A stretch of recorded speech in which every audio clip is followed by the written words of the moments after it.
Assalamualaikum warahmatullahi wabarakatuh. Perkenalkan, nama saya Rahma Mardiani dari kelas 11 IPS 3. Di sini saya akan menjelaskan tentang pembaruan Islam.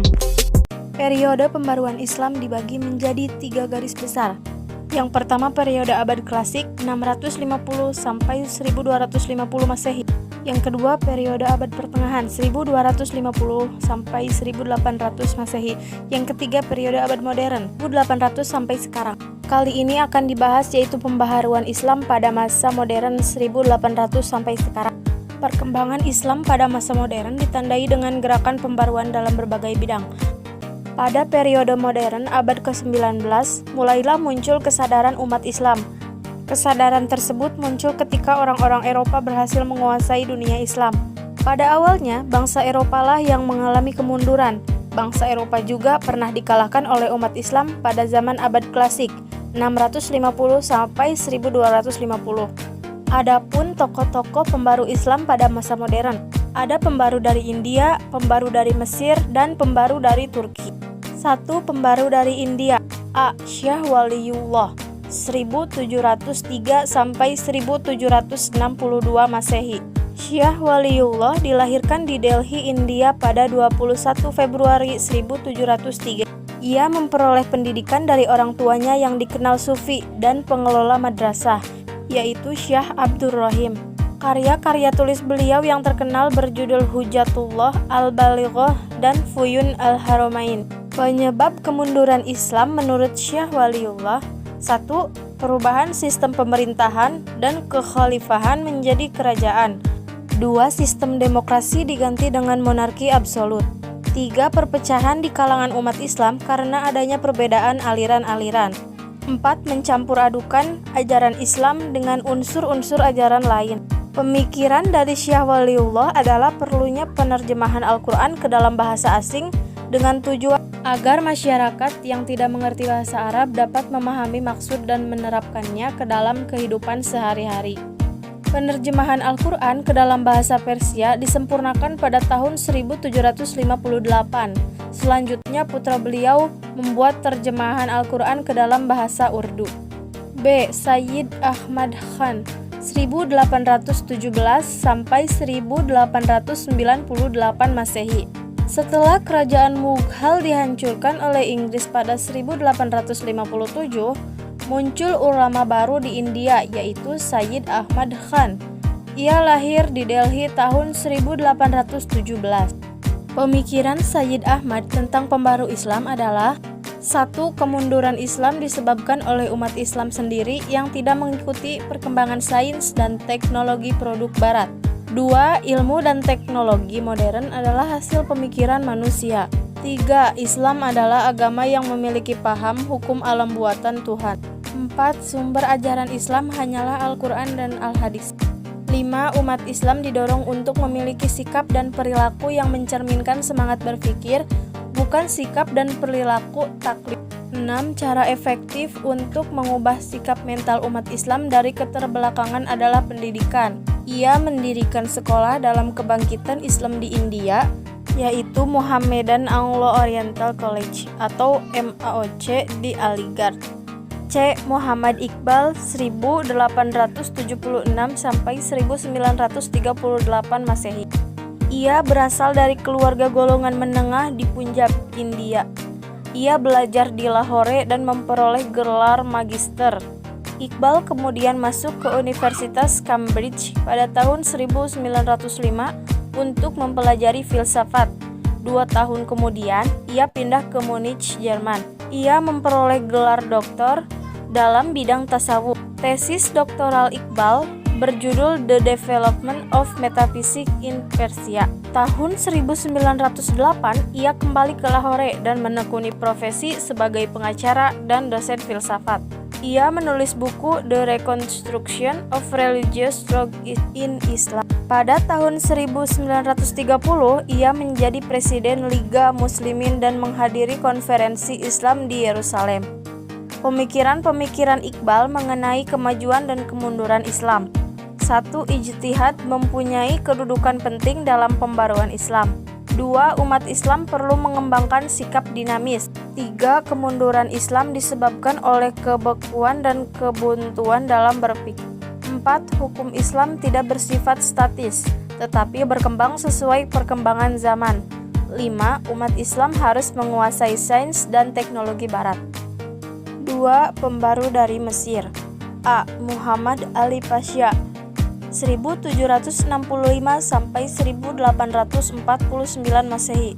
Ali Pasha lahir di Kawala, Yunani pada tahun 1765 dan meninggal di Mesir pada 1849. Sebagai seorang raja, ia memprioritaskan bidang militer. Untuk menopang kekuatan militer, maka ia membangun kekuatan ekonomi. Ide dan gagasan Muhammad Ali yang dinilai inovatif pada zamannya adalah mendirikan sekolah-sekolah modern. Ketika ia memperkenalkan pendidikan sistem modern, masyarakat Mesir saat itu masih menggunakan sistem pendidikan tradisional, yaitu kutab, masjid, madrasah, dan Jami al-Azhar atau Universitas Al-Azhar. B. Rifa'ah Baidawi Rafi al-Tahtawi 1801 sampai 1873 Masehi. Ia lahir pada tahun 1801 di Tahta, kota di Mesir bagian selatan, dan meninggal di Kairo pada 1873. Ia mulai belajar di Universitas Al-Azhar ketika usia 16 tahun.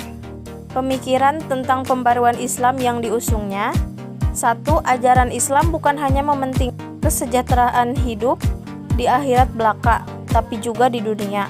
2. Kekuasaan raja cenderung absolut, harus dibatasi dengan syariat. 3. Syariat harus diartikan sesuai dengan pengembangan modern. 4. Para ulama harus mempelajari filsafat dan ilmu pengetahuan modern.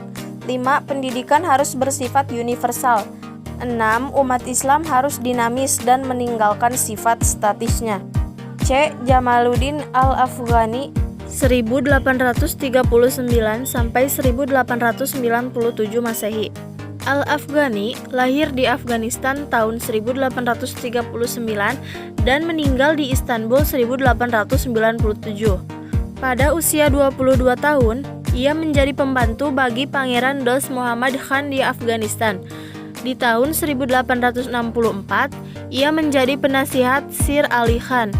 Lalu ia diangkat oleh Muhammad Azam Khan menjadi Perdana Menteri. Saat menjadi PM, Inggris mulai mencampuri politik Afghanistan.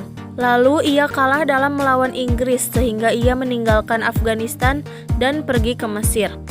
Pemikiran Al-Afghani tentang pembaruan Islam. 1. Kemunduran umat Islam disebabkan oleh faktor yang terdapat dalam diri umat Islam sendiri. 2. Umat Islam harus kembali kepada ajaran Islam yang murni. Islam juga harus dipahami dengan akal serta kebebasan berpikir. 3. Corak pemerintahan, otokrasi, dan absolut harus diganti dengan demokratis. 4. Tidak ada pemisahan antara agama dan politik. Rasa solidaritas antar umat Islam atau pan-islamisme harus dihidupkan kembali di dunia Islam. D. Muhammad Abduh 1849 sampai 1905 Masehi. Ia dilahirkan di daerah Mesir Hilir pada 1849 dan wafat tanggal 11 Juli 1905. Ia meneruskan studi di Al-Azhar, kemudian bertemu Jamaluddin Al-Afghani yang datang ke Mesir dalam perjalanannya ke Istanbul. Ketika Al-Afghani datang ke Mesir lagi untuk menetap tahun 1871, Muhammad Abduh menjadi muridnya yang setia dan ia mulai belajar filsafat. Studi Abduh di Al-Azhar selesai tahun 1877 dengan mendapat gelar alim. Ide-ide pembaruan Muhammad Abduh: 1. Pintu ijtihad masih terbuka lebar bagi umat Islam. 2. Islam adalah ajaran rasional yang sejalan dengan akal. 3. Kekuasaan negara harus dibatasi oleh konstitusi yang dibuat oleh negara yang bersangkutan. E. Muhammad Rashid Ridha 1865 sampai 1935 Masehi. Rashid Ridha merupakan murid Muhammad Abduh. Ia lahir tahun 1865 di Al-Kalamun, desa di Lebanon yang letaknya tidak jauh dari kota Tripoli atau Syria. Pemikiran Rashid Ridha tentang pembaruan Islam: 1. Dalam kehidupan umat Islam harus ditumbuhkan sikap aktif dan dinamis. 2. Umat Islam harus meninggalkan sikap dan pemikiran kaum fatalis, Jabariyah, atau kaum yang hanya pasrah pada keadaan. 3. Akal dapat digunakan untuk menafsirkan ayat dan hadis tanpa meninggalkan prinsip umumnya. 4. Umat Islam harus menguasai sains dan teknologi untuk mencapai kemajuan. 5. Kemunduran umat Islam disebabkan karena ada banyak unsur ajaran, bukan Islam yang sudah masuk terlalu jauh ke dalam ajaran Islam. 3. Pembaru dari Mesir. A. Sultan Mahmud II 1785 sampai 1839 Masehi. Pelopor pembaruan di kerajaan Turki Utsmani abad ke-19 sama dengan di Mesir, yaitu raja. Sultan Mahmud II mempunyai latar belakang pendidikan tradisional dalam bidang pengetahuan, agama, pemerintahan, sejarah dan sastra Arab, sastra Turki, dan sastra Persia. Ia diangkat menjadi sultan di tahun 1807 dalam usia 22 tahun. Pada masa kesultanannya, ia disibukkan oleh peperangan dengan Rusia dan usaha menundukkan daerah-daerah yang mempunyai kekuasaan otonomi besar. Perang dengan Rusia berakhir 1812. Pemikiran pembaruan Sultan Mahmud II. 1. Menerapkan sistem demokrasi dalam pemerintahannya. 2. Menghapus pengutusan sultan yang dianggap suci oleh rakyat. 3. Memasukkan bidang keilmuan umum ke dalam kurikulum lembaga-lembaga pendidikan madrasah. 4. Mendirikan sekolah maktebi ma'arif untuk mempersiapkan tenaga-tenaga administrasi dan mendirikan maktebi ulum edebiyat untuk mempersiapkan tenaga ahli penerjemah. 5. Mendirikan sekolah kedokteran, militer, dan teknik. B. Nami Kemal 1840 sampai 1888. Dikenal sebagai pemikir terkemuka dari golongan inteligensia kerajaan Turki Utsmani yang banyak menentang kekuasaan absolut sultan. Golongan inteligensia disebut dengan nama Utsmani Muda atau Yeni Osmanliler Young Ottoman. Utsmani Muda pada mulanya adalah perkumpulan rahasia yang didirikan pada 1865. Perkumpulan ini bertujuan untuk mengubah pemerintahan absolut kerajaan Utsmani menjadi pemerintahan konstitusional. Pemikiran Nami Kemal banyak dipengaruhi oleh pemikiran seorang sastrawan kenamaan yang pernah belajar di Perancis, yaitu Ibrahim Sinasi 1826 sampai 1871. Analisisnya tentang sebab kemunduran kerajaan Utsmani dan alternatif solusinya. 1. Kondisi ekonomi dan politik kerajaan Turki Utsmani tidak beres. Solusinya yaitu perubahan sistem pemerintahan absolut menjadi konstitusional. 2. Rakyat sebagai warga negara memiliki hak-hak politik yang harus dihormati dan dilindungi negara.